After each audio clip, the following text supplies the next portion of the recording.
சென்னை போரூர் அடுத்த ஐயப்பன் தாங்கலில் உள்ள புகழ்பெற்ற ஓம் ஸ்ரீ காளி பகவதி அம்மன் ஆலயத்தில் புத்தாண்டு முன்னிட்டு விசேஷமான வழிபாடு நடைபெற்றது. நாடு நலம் பெறவும் மக்கள் வளம் பெறவும் வேண்டி இந்த ஆண்டு காளி அம்மனுக்கு 2 லட்சம் ரூபாய் மதிப்பிலான பணமாலை சாத்தப்பட்டு சிறப்பு பூஜைகள் செய்யப்பட்டன.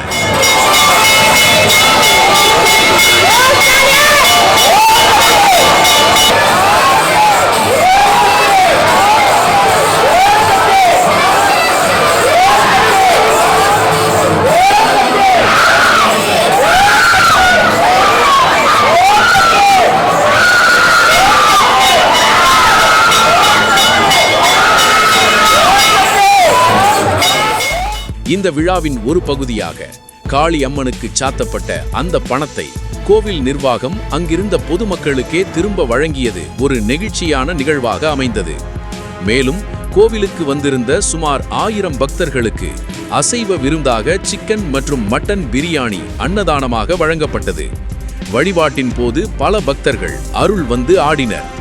நிகழ்ச்சிக்கு பிறகு செய்தியாளர்களிடம் பேசிய பிரபல அருள்வாக்கு ஓம் அன்பரசு சாமிகள் அவர்கள் முதலமைச்சர் மு.க. ஸ்டாலின், முன்னாள் முதல்வர் ஜெயலலிதா, பிரதமர் மோடி, எடப்பாடி பழனிசாமி என பல அரசியல் தலைவர்கள் குறித்து நான் சொன்ன கணிப்புகள் சரியாக பலித்திருக்கின்றன என்றும், மக்கள் நலனுக்காக அம்மனுக்கு பண மாலை சாத்துவது காளிக்கு மிகவும் பிடித்த விஷயம், அதையே இப்போதும் செய்திருக்கிறோம் என்றும், அடுத்ததாக 2026ஆம் ஆண்டு தமிழக முதலமைச்சராக யார் வருவார் என்பது குறித்து வரும் பிப்ரவரி மாதம் 2ஆம் தேதி அன்று துல்லியமாக அருள்வாக்கு சொல்வேன் என்று தெரிவித்தார்.